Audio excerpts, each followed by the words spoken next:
મહેસાણાના કડીમાં એમ્બ્યુલન્સની ચોરી 24 કલાક હાજર સ્ટાફ વચ્ચે એમ્બ્યુલન્સની ચોરી થઈ। તસ્કરો નવી આવેલી એમ્બ્યુલન્સ ચોરી ગયા। ચોરી કરીને ભાગતી વખતે એમ્બ્યુલન્સ પલટી।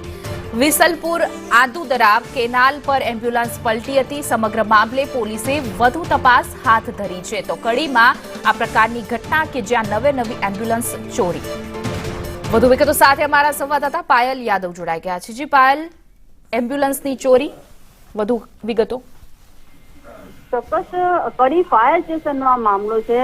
તસ્કરોએ નવી એમ્બ્યુલન્સ ચોરી ગયા છે। 24 કલાક હાજર સ્ટાફ વચ્ચેથી એમ્બ્યુલન્સની ચોરી થઈ છે। એમ્બ્યુલન્સની ચોરી કરીને આ શખ્સ તે ભાગ્યો હતો અને ત્યારબાદ તેની જે સ્પીડ હતી તેને લઈને એમ્બ્યુલન્સ પલટી ખાઈ ગઈ હતી। ત્યારે વિસલપુર આદુદરા કેનાલ ઉપર આ એમ્બ્યુલન્સ છે તેને પલટી ખાધી હતી અને પલટી ખાતા એમ્બ્યુલન્સ નવીન એમ્બ્યુલન્સનું નુકસાન થયું છે અને આ મામલે કડી પોલીસ સ્ટેશનમાં ફરિયાદ નોંધાઈ છે।